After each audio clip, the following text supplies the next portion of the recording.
Good morning. Good Saturday morning to all of you on this wonderful, bright, and sunny day. Finally, some humidity gone.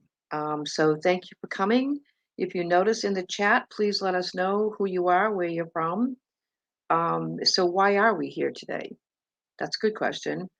Who are the impacted family and friends within our communities? And how can this workshop series that we're talking about help better identify who we are and what resources we do have available?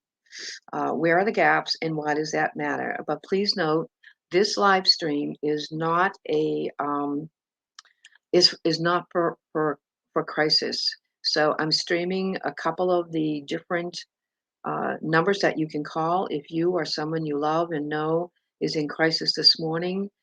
Please use those pieces, and so we can. Um, and I'm clicking while I'm talking, and that's always a challenge, right? Um, and we can move through back and forth. Call to Talk is one of our Massachusetts crisis people, and I love the work they do. So I do tend to favor them. Full disclosure, transparency. All right. All right. So the most important thing that we want to talk about is impacted family. Um, who are we? And I am an impacted family member. So I wonder if you ever had these experiences, if you have a loved one who has been in a suicidal crisis or you think maybe heading towards a suicidal crisis, and that is, do you still feel your stomach turn when the phone rings at night? Hmm. Or if your loved one is hours late coming home, wondering, where is she? Or worrying, is he okay? Society has a real strange approach to these things. When a family member is ill with cancer or breaks a limb or has some kind of an accident, and we've all had this experience somewhere down the road, is that our family, our friends, our neighbors, perfect strangers will show up and rally around you, bring you the food, the cakes. Can we do anything? Can we take you anywhere? But when your loved one's in the emergency department of a hospital because of a suicidal crisis, no one rallies, no one drops off food, and no one asks how they are. And equally important, they never ask how we are. You stand alone, isolated, filled with fear, frozen in time. If you haven't had these experiences, lucky you. Yeah. If you have, welcome to my world, the world of impacted family and friends. We're going to break this live stream up today into roughly three parts, and I do mean roughly. A brief introduction to, I say that, a brief introduction, this is my Boston upbringing, to the who, what, why, and how of how these, the Finding Inner Peace Wellness Workshops do work. And we are going to be bringing these to Pioneer Valley. It's a collaboration between the Pioneer Valley Coalition for Suicide Prevention and the Massachusetts Department of Mental Health. And we thank them both for underwriting the ability for us to bring these series over the next several months into your communities. Um, Please feel free to chat, fill into the chat. Um, what I'm going to do today for you is to walk you through not the whole exercise. We have 25 of them. That would take a very long time, like all day. We're going to do snippets of the certain exercises that we have as we go through this. My name is Annemarie Matulis, and I am an impacted family and friend. I have a loved one who has come into my life. Her mother left her in my care when she passed. And yeah, and so Tracy has kept my life on a roller coaster, loving every minute of it. Sometimes I think, and Tracy is a suicide attempt survivor. She's 21 years removed from her last suicide attempt. very integral in these entire workshops. She helped co-write some of them as we moved along. I am also a loss survivor. I have lost family to suicide. And only a few months ago did I recognize and acknowledge that I had experienced chronic suicidal thinking for a 5-year stretch in my life. You could have knocked me over with a feather. I was doing yet another education session, community education session, and someone said to me, "Well, Emery, what does chronic suicidal thinking look and feel like?" And I started to rattle off the examples that I've had given to me gratefully from a number of attempt survivors, and I stopped in mid sentence, and I thought my heart was going to stop because I recognized that for 5 years in a very difficult domestic violence situation. Now, this is back in the 60s and 70s. I had chronic suicidal thinking. I mean, all the trainings I've done, it never crossed my mind. So, one of the things we like to talk about in our workshops is being open to awareness that many of us, I can tell you, are impacted family and still don't know or recognize that. Um, Perhaps because it was buried deep in me, so it could easily have happened to others at the same time. Um, so I've been in public health for 40 years.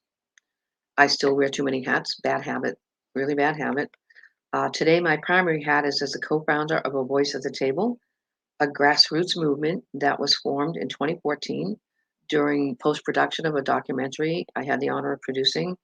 And it is dedicated to the family and friends who have been emotionally impacted and traumatized by the suicidal crises and experiences of a loved one. I'm going to repeat that multiple times over the next hour because sometimes it takes a few minutes for someone to realize, is that me? Wow, maybe that is me. Okay. So let's do a quick overview of how the process began. For every person struggling with suicide, there are impacted family members and friends that experience emotional, mental, and physical effects related to their loved ones' struggle because we want to fix it. We don't want them to hurt themselves. We don't want them to die. We don't want them to be miserable and unhappy. And we just have that bad habit of we want to go and fix it. And 9 out of 10 times are doing all the wrong things. I don't mean that as criticism of anyone out there. All right. I know how I behaved. Thank God that's why I had a little go around with dialectical behavior therapy for me to start using opposite thinking about my knee jerk reaction to do things. But we do have a tremendous lack of support. There are very few resources out there for this group, and many of us, almost all of us, suffer from some degree of secondary PTS. And while we may not know the exact number of impacted family and friends, we can only imagine given the extent of when you take the content of what we're doing.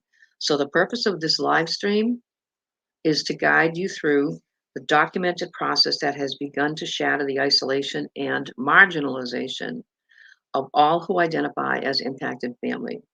So the first step, who are we? Who fits into this category?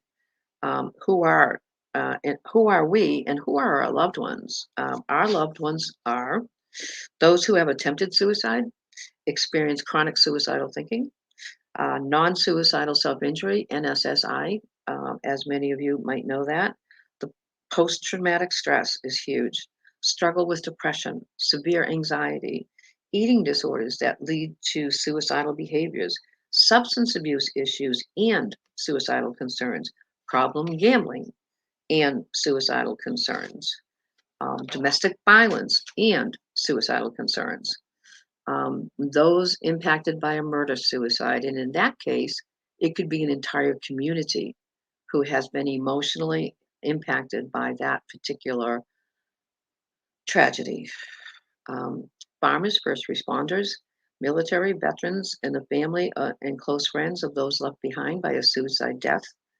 Families everywhere, all cultures, all socioeconomic groups. No group is unaffected. It's a family thing. And with that said, we know that there are categories we have yet to identify. By the way, a little transparency, I have wicked allergies. So you'll have to excuse me from time to time. They just don't go away. And that the information I shared with you then begs the question that I wish I had the answer for, and I know probably all the professionals in Pioneer Valley and across the state wish we had the answer for. And there's why do we still not know how to better prevent someone from reaching that point of despair of the suicidal ideation? What are we doing to help them improve quality of life, a life worth living before they get to that suicidal crisis? And what about the family and friends emotionally impacted and traumatized? What really do we want to do to help these people? Um, and did you know that impacted family members and close friends reflect a category of, quote, lived experience that has been long ignored within the suicide prevention world? Well, you probably wouldn't, but I do. I have this dream of just demolishing all silos so that we all are at one table. So that's some about the who. The what of what we've done is to create an emotional wellness exercise, many emotional wellness exercises to deliver within a peer-to-peer setting. And I need to stress that too. Some people think when they step in and they see this that it is a clinical kind of very, very heavy structure, almost rigid to some degree, um, workshop or training. It's not. Today is exactly the atmosphere we would be in our workshops. You're hanging out in my living room. We're sitting around, probably have some good food around us.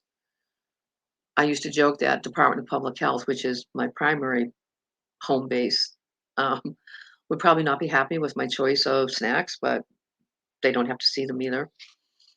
Um, and so we hang out. It's a conversation. It's not, "Oh my god, I've gotta check the box. Did I say that right?" It's no, we just engage in conversation and become comfortable talking about things that for many, we have never talked about before because we never felt safe that we had someone who would listen and not judge. And that's the beauty of the peer-to-peer side to that. Um, However, I want you all to know because, clinicians will ask this, and rightfully so, and professionals in the field deserve to hear that yes, our exercises and our workbooks have been vetted under several platforms and have been stamped as, quote, evidence based and psych educational. We passed that muster in 2016, and then we went through the whole process again in 2019 when we partnered with the American Association of Suicidology, and that was overseen by Dr. John Ackerman's group out in Ohio, and Denise Graham. The exercises are threaded with dialectical behavior therapy, cognitive behavior therapy, in a huge dash of 12-step modality. Why reinvent the wheel when we know things work? Just thread them together, and not have to put those labels on it.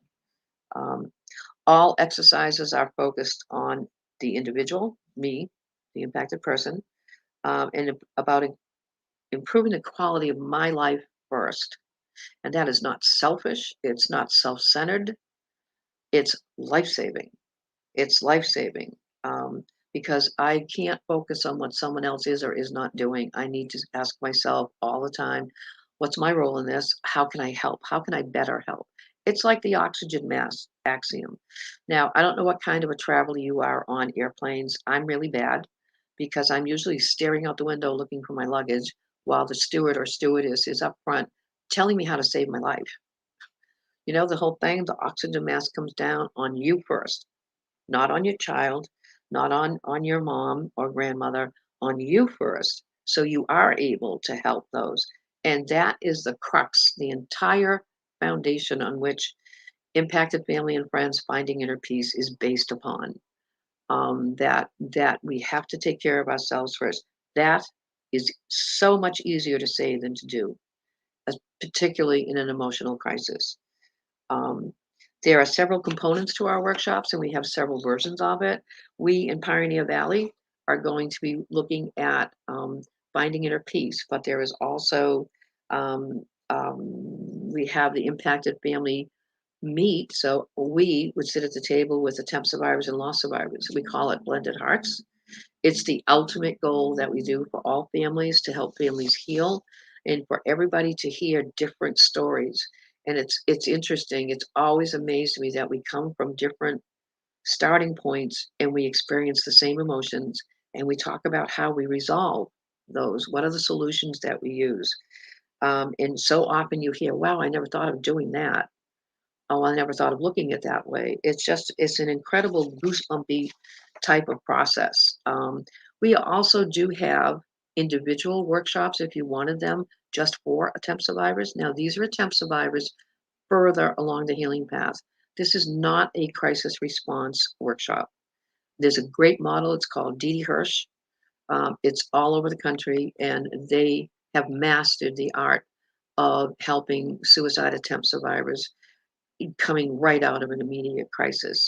And that process typically does have a clinician involved for the obvious reasons in case someone goes into some kind of crisis. We have never yet had that happen in 7.5 years, mostly because our attempt survivors are further along. Um, and then we have a version just for loss survivors who are past the well, that's not even the right word to use, who are further along in their recovery and healing, and not in immediate crisis for grief. And so we do so much other, but we also do grief support for those who have lost someone to suicide. So it's a real mixed bag. We're doing everything virtually. We were doing virtual before COVID, and with Department of Public Health funding, we have to remain virtual. And I have to tell you that one of the unexpected benefits is our numbers of people attending has tripled because they don't have to drive, they don't have to worry about coming in, they can sit in the quiet of their own home. So I have no problem with that at all. So how are the workshops delivered? How if you were engaged? So let me tell you when you can get engaged in a workshop. Next Tuesday, August 31st, we're going to do another live stream like this, except I'm going to have at least one, if not two other people with me, Dr. Pata Suyumoto and Tracy Medeiros. So the three of us will do a slightly different version of this. And then in September, I got to check the dates. Hang on. September 18th at 10 a.m., September 28th at 7 p.m., we are going to start workshops in Pioneer Valley. Good morning, Tracy. Let's see, what time is it for you? Whoa. Tracy Oser is with us. She is part of Impacted Family out in Washington State. So she's up at the crack of dawn and I hope has had her coffee um, in what we're doing. So let me repeat that again for Pioneer Valley. We are going to have a live stream next week on Tuesday morning at 10 o'clock. It will be a little different than this one because we like to keep mixing it up so people can get because you can't fit it all into it would take a day to put it all in one. And then in September, we're going to be doing two a month, September, October, November, December. I don't want to give you those other dates that this far out, but just burn into it. September 18th, 10 a.m., September 28th, 7 p.m. Eastern time. We will begin the actual workshop process. What we do is we typically do one workshop and we're going to do two for Pioneer Valley, two a month, and then we're going to do that for 4 months, take a break, and then we'll resume for five more. And as I mentioned earlier, we have 25 exercises in place. And so we just keep moving on the cycle. We use a 90-minute or to 2-hour time frame, depending on the group. We try to keep the group small, 12 to 15. It can be even smaller, by the way. I don't want anybody thinking, oh my gosh, um, if you only have 5 people, that's irrelevant to us. Those are 5 people who clearly are looking for some kind of support. I'm not a numbers person anymore. I used to get so caught up in that with workshops and walks and big presentations. Or well, do we have like 500 people in the room? No, we have the people in the room who needed to be there and wanted to be there, and that's what counts. And I do my best to try to respect that, so I don't worry about numbers. I've done sessions with one person, and I get as much out of it as they did, so that we're doing this. Um, and I want to stress something that I know a lot of people who do therapy groups might not be happy with, but we keep these open ended.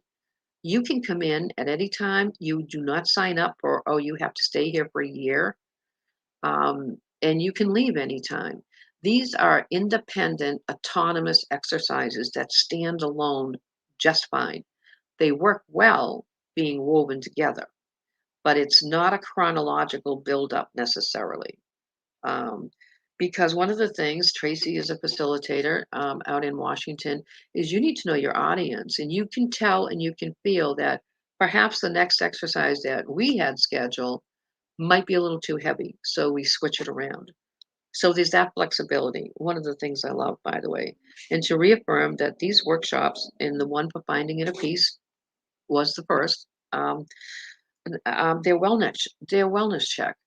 It's not therapy. It's peer to peer. Their common sense, their resilience based approach that instills a celebration of life that incorporates protective factors while being creative, holistic, motivating, um, and healing. And they are accepted, and I need to keep repeating that because people miss it sometimes. They are accepted as evidence based and psych educational. The central issue is that this innovative, that's what it was called, by the way, in the grant funding. How often do you see the word innovative in a grant? You typically don't. Um, uh, the peer-to-peer format does fill a much needed gap for attempt survivors, lost survivors, and anyone else who's experienced any form of suicidal ideation and is further along the healing path. Um, these workshops are not counseling and they are not clinical therapy. We encourage people, if they still feel they need that, absolutely do what works for you. This just gives you an option, to come to. We do this in each workshop. We try to keep it a retreat-like environment and stepping stone to continued resilience. However, a powerful but unplanned thing happened to us organically. It was no one's great idea. I would love to take credit, but it was no one's great idea. And that is when we allowed attempt survivors and lost survivors, we didn't allow, they just didn't get up at the same table together because most of them had never sat and listened to each other's story. Lost survivors can save lives. Tracy is a powerful example. Not Tracy Yoser, who's here with us, Tracy Medeiros, who's at work. Um, she struggled for a number of years after her last suicide attempt, and then we hosted one of the International Lost Survivors Day at our teen center, and brought in a wonderful woman named Rosie Wallace Ever, and she shared her story about losing her son Adam when he was 20.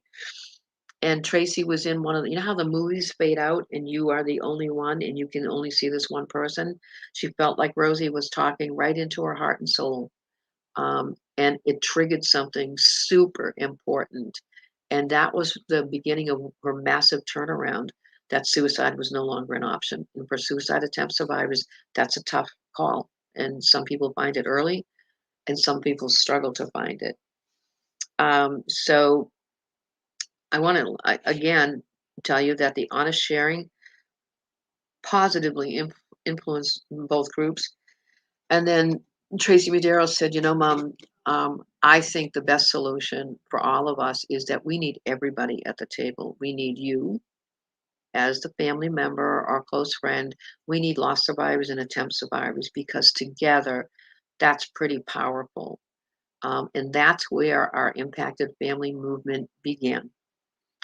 Again, I'd love to say it was a great idea. It just happened organically as we're going through. So, what happened with the pandemic? Not much. I think I mentioned to you just a little while ago that we were doing things virtually most of the time anyway, mainly because of time constraints, not because of anything else, and it worked out pretty well. Um, And so we have a number of people in Massachusetts right now. We have Steve Palm and Joseph Marks and Tracy and myself in the Greater Taunton area. We cover the vast majority of Bristol County. Padasuyomoto will be implementing in Boston. She and Tracy are our state directors. Tracy Oser, who's here with us listening, is the director for um, Washington State, big state, way bigger than Massachusetts, um, way bigger than Massachusetts. And so from that point, we have people in Missouri, Massachusetts, Missouri, Maryland, new one in Virginia. We're working on Connecticut, New York State, Washington State, Colorado. I may have missed someone. I'm not sure. I'm not sure. So we've given you a little bit about the who, what, why, and where. So now we're going to shift. Now we're going to shift. Let me just check and see what I had in my banners here. I think I was supposed to share something with you. Um, it's a little, it's different, right? Oh, if you need to get a hold of me, let me show you this one. That's the email address if you need to get a hold of me. Um, and so let me double check on a couple of things here that I wanted to talk about. So one of the big issues, one of the very big issues that happens is with impacted family is that we really struggle with, I'm going to throw these out again too for you, all right, so that you can see the dates. And this is being recorded, so this way people who see it later will have this information, all right. And this is our host. I work in Bristol County Coalition. This is the Pioneer Valley out in the Greater Springfield area that we have going. All right. So now let's get back to here. Let's get back to here. One of the more difficult exercises that we do. Now, what I'm going to do now is I am literally going to start giving you snippets of some of the workshops. All right. I don't think you'd be all be happy if you had a 99 page stack of paper in front of you and trying to follow along. So I'm just going to walk through a couple of these. So that's why I'm shuffling paper, okay? And one of the most important ones for us,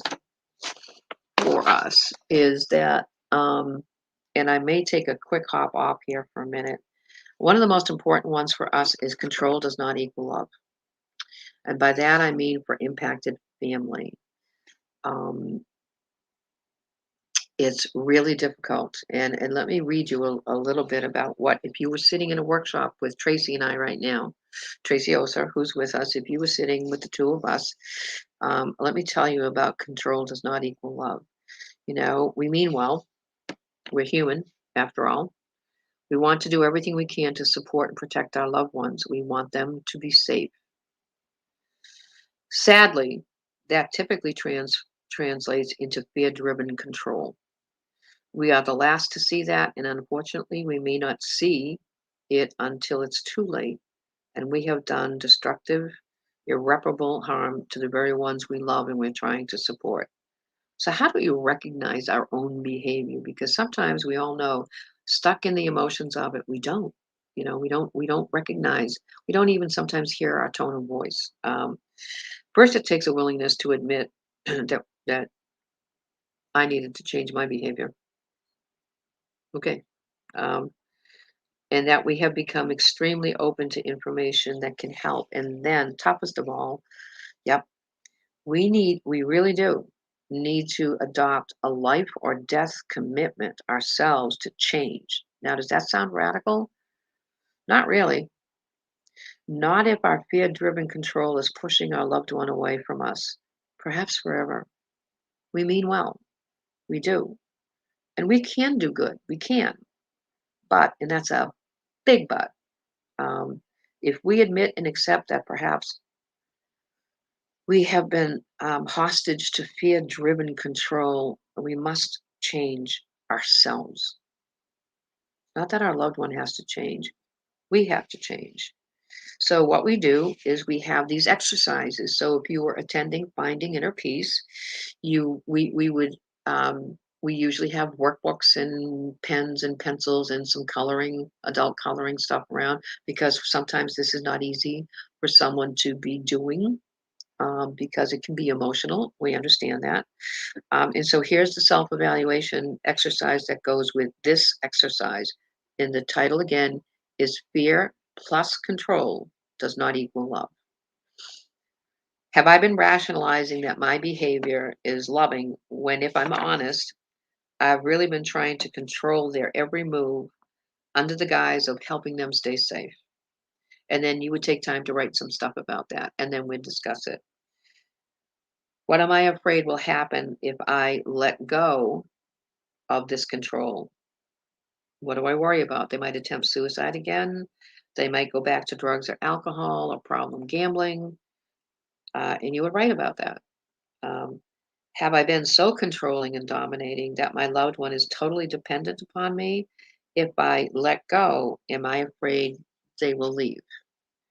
So that gives you an idea of how we go through these things. Because what we've learned, and I do mean, it's been it's been difficult. It's not these are not necessarily easy, but trying to control another person is a setup for a nightmare. And emotional and verbal battles, we've all had them, one after the other. And that takes a terrible toll on everyone, on all of us. And that is not love. And so then what we do is we say, well, let's talk about that together. Okay. Now I'm going to leave you for approximately 1 minute. Do you know why? Because I'm such an imperfect person and I'm so happy with that was a gift, by the way. And we talk about perfection in these workshops that that's not an asset. It's an extreme detriment. The rest of the workbook is over there on another table. I'll be right back.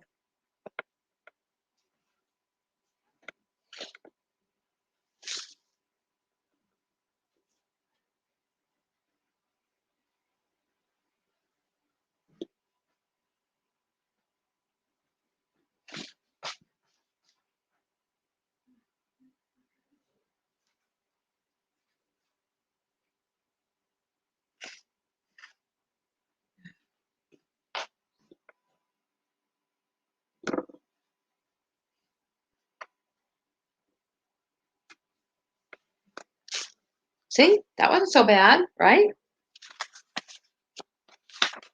Okay, so let's see what we've got next. Well, let's leave journaling. This is always a fun one, too. Um, so, why journaling? Most people tell you, and there is scientific research that tells us that if we will write things down, in today's day and age, you can use almost anything. You can record it, you can film yourself, you can use your phone. For me, I have to put a pen in my hand, which is not easy because I have rheumatoid arthritis, but also to be able to, if I write it down, I'm forced to tell the truth. I don't know. I do writing, and if you don't, give it a try. God, you don't have to write pages. But here's what we've heard over the years with our workshops, okay? I can't write. I don't know how. Um, I don't know what to say. And that's really common. That's it. And you know what I tell people when they say that? I said, that's the first sentence for you. Then say, I don't know what to say. I can't write. And then the other is, I don't have time. Isn't that a therapy thing? And there are 1,000 more barriers that go up. However, I can tell you literally that when I left the violence, journaling saved my life. I was able to put things down that I wasn't yet capable of talking to anybody about. Now, unlike what some people might suggest or recommend, I do not go back and read necessarily what I have written. And this all came about because one of the gifts I discovered as I was healing from the domestic violence is I started to get into Julia Cameron's The Artist Way, and I got into it so much I started teaching it. And it really I found that extremely helpful to work through fears not only about my own future, but those first few years that I was mentoring and life coaching Tracy. Um, it was a real challenge, and there was a lot of fear. Yeah, I wasn't necessarily always, super on top with that. So there are things that are important. And hang over, I just need to slide over here.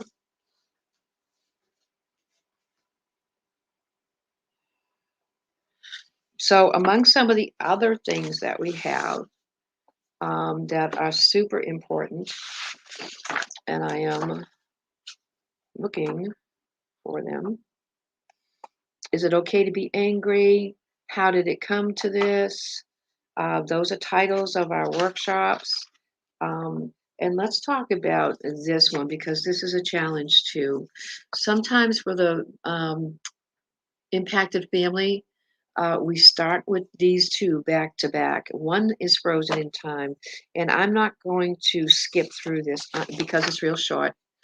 I'm actually going to walk you through this. It's really hard, and this is real. This is something that happened to me. In 1 week, I received text or direct messages in the middle of the night from 4 different families. Their loved ones were in various emergency departments for some form of suicidal crisis.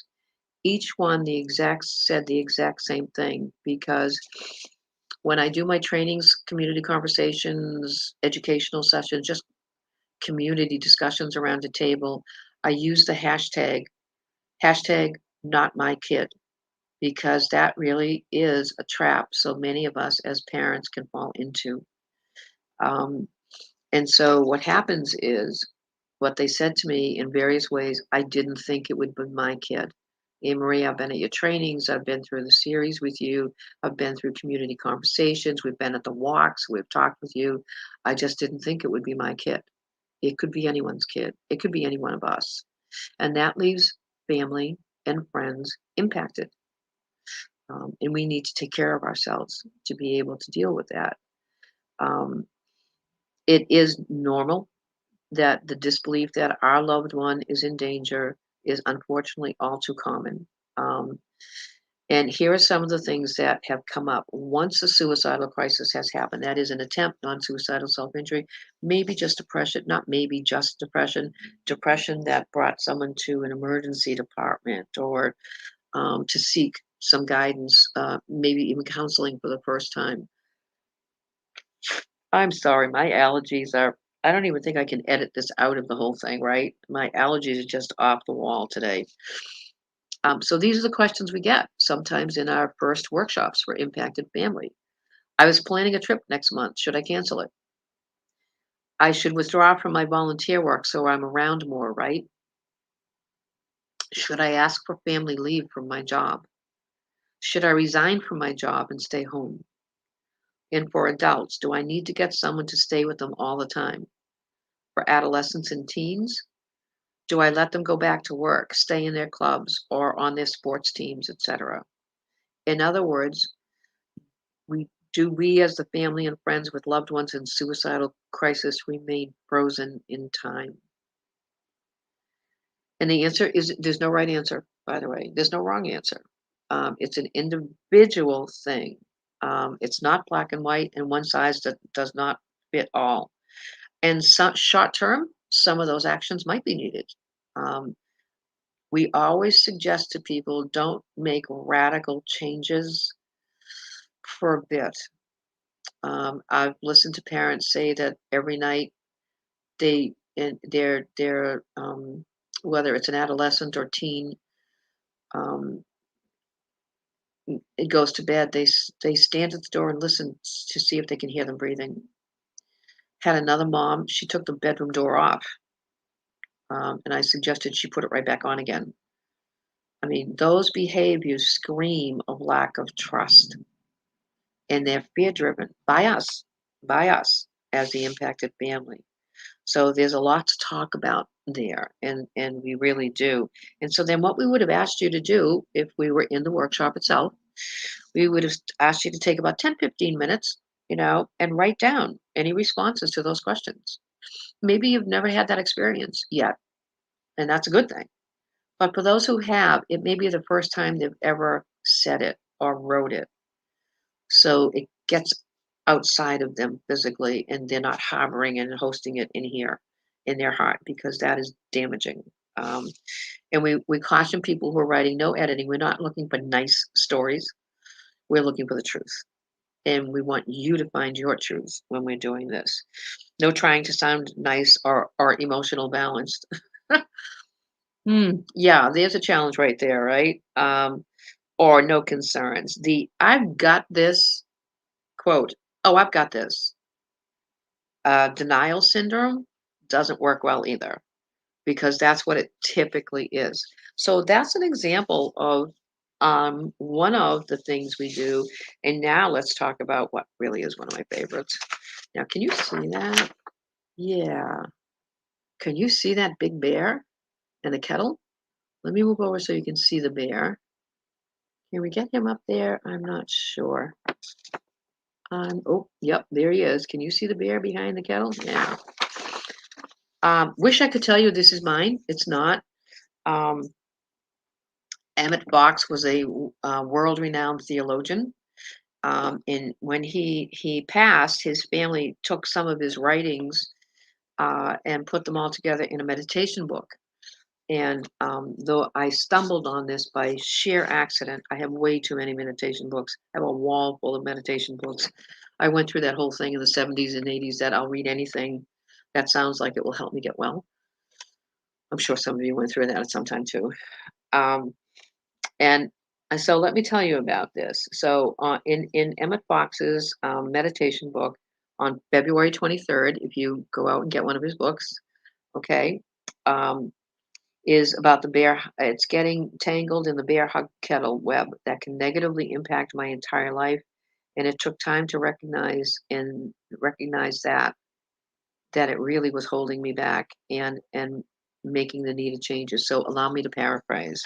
Out on the west, a group of hunters had their day's catch cooking in, those big, big black kettles, and I don't think they're even called kettles, over the campfire.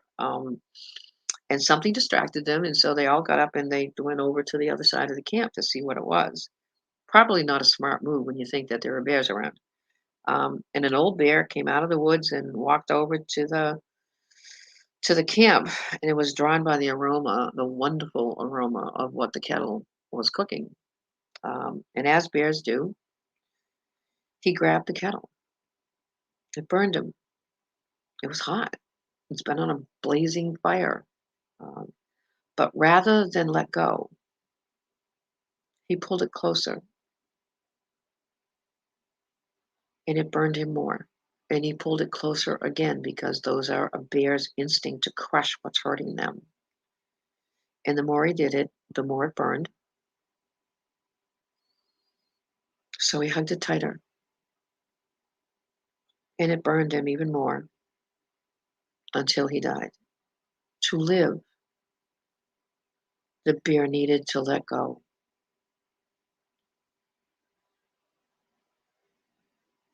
Fox's meditation is about the fact that so many of us tend to hold on to the comfort zone that we have, even when they may be hurting us, holding us back from happiness, even killing us. He suggests that if we find ourselves doing that, to think bear hugs kettle and let go completely. And I'll tell you what my bear hugs kettle moment was. I mentioned that I had been in a very abusive marriage, but I held on to it because it was my comfort zone. I had taken vows till death do us part. Well, death almost did part us. Um, and I had come to believe that I would be incapable of doing anything any other way. So I held on to that comfort zone. And the most difficult thing I ever did was learn to let go. And letting go became a freedom. We don't want to control the people we love. They may have suicidal ideation. They may have other diagnoses, but we want to love them and care for them. But every attempt survivor will tell you that they feel frustrated, unheard,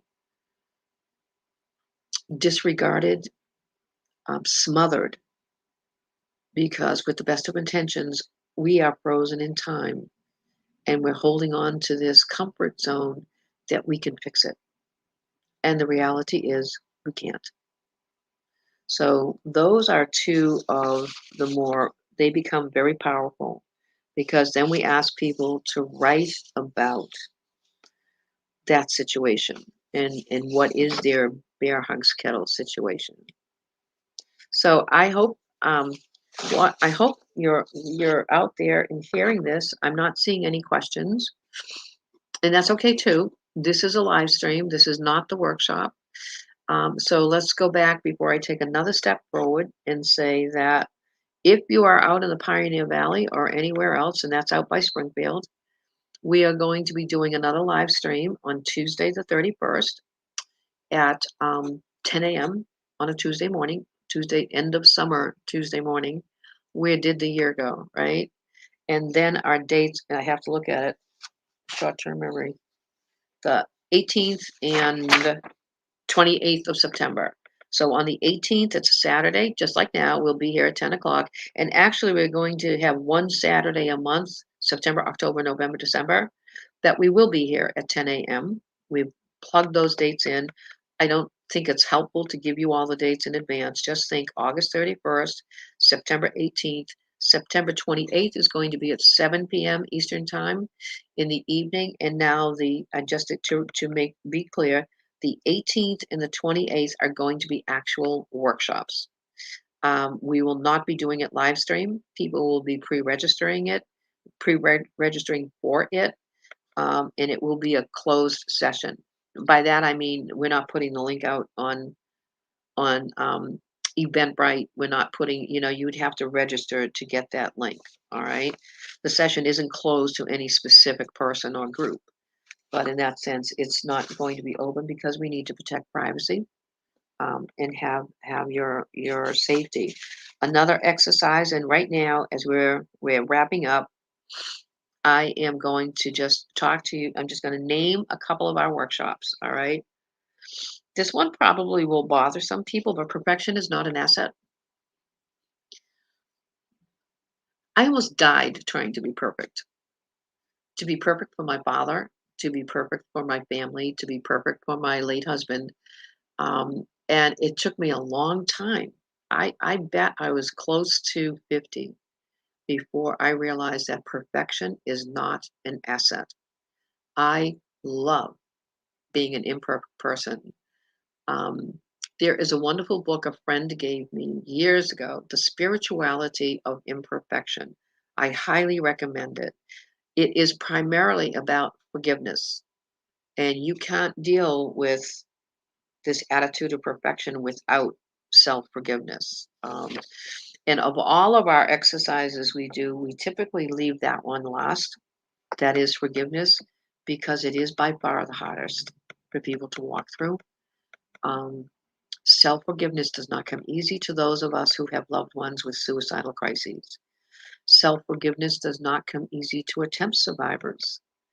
Um, Tracy Medeiros grew up thinking she was a freak because she had these thoughts of self harm and suicide. She was a cutter, um, and had the suicide attempts, and um, and I've listened painfully and and and with humility to lost survivors, um, who have such a really hard time with self forgiveness. So it's not an easy process to work through. So that's why we typically leave it to the end.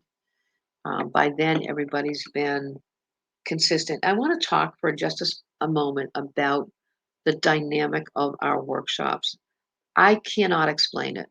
I have done I have done trainings. I've done everything from assist as an intervention to Safe Talk to QPR to Talk Save Lives. more than sad for teen depression, on and on and on and on. I have never in my life seen any group blend and bond as fast and as solidly as those who come to impacted family. I I believe, I wish I had the research to prove it, but I believe it's because there's finally someone at the table that you don't have to explain yourself to. Someone who understands exactly how you feel and doesn't sit in judgment. Um, but that's what happens. You know you've done well when you leave the room. This is in person, but it's happened virtually too.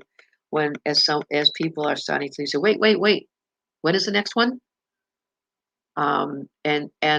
It's just that thing because it's like giving water to thirsty people who didn't know there was water available someplace. I mean, that's how I can best describe it. Um, I'm just gonna go, let's see, who is next? Oh, how did it come to this? Okay, so how did it go? For those who are Lord of the Rings fans, you remember in The Return of the King um, that oh, I can't think of his, oh, King Theoden said as they everything was caving in on them, as he stood there and he said, "How did it come to this?" And that really struck me, and thought that that should be a workshop that we do, and that's all about eliminating the word blame from your vocabulary and thoughts. Don't blame anyone, including yourself, for whatever circumstance you're in. Stop searching, and this is not easy, and prodding for reasons why someone attempted or you lost someone to suicide. Typically, some answers, not all, might be revealed over time, and recognize that you do need to do something about your inner fears and anger. Um, we do have a workshop on anger. We call it the 3 R's. We also have a workshop that says it's okay to be angry. Um, and we have you create a list. Now, some people call it a hit list of all the people who didn't support you, like the clinicians, like the emergency department, like family members. We have families who have been split because of a suicidal crisis. That one side blames and the other side loves and has compassion. So I mean, it's just one of those crazy things that happens. So it is okay to be angry. We let you know that. We talk about coloring the canvas of your life. And in person, we give people a blank canvas, a painting canvas, and Sharpies. And one of our last exercises is before forgiveness is we ask them to put on there. Just we don't worry about the art. We want the message. What actually makes you happy? We talk about that down the line because my definition of happy is probably worlds apart from someone else's. I'm called a no fun lady, so happy to me is very different than perhaps sun. We talk about taking a walk can save your life. Um, it's about being mobile as the best you can. Said the woman with rheumatoid arthritis, by the way, but it really works. And I'm going to stop there because we've got 7 minutes left, and you probably listened to me enough. I hope I've gone over enough in this live stream for those of you from Pioneer Valley to have a sense of understanding of what the workshops will look like when we make that process start in September. But if you'd like to hear some more about it and in different perspectives of it, then come join us on Tuesday morning, the 31st, at 10 a.m. Eastern Time. We'll be right here on YouTube, and I'll be putting the link up this afternoon and sending it out. And a huge, huge thank you to everybody who came, to those who listened. And Tracy, thank you for getting up so early in the morning and sitting in as um, riding shotgun there, and it was just nice to see your name come in. So all of you, you have a wonderful rest of the weekend, and you take care. And I'll catch up with you soon. Take care.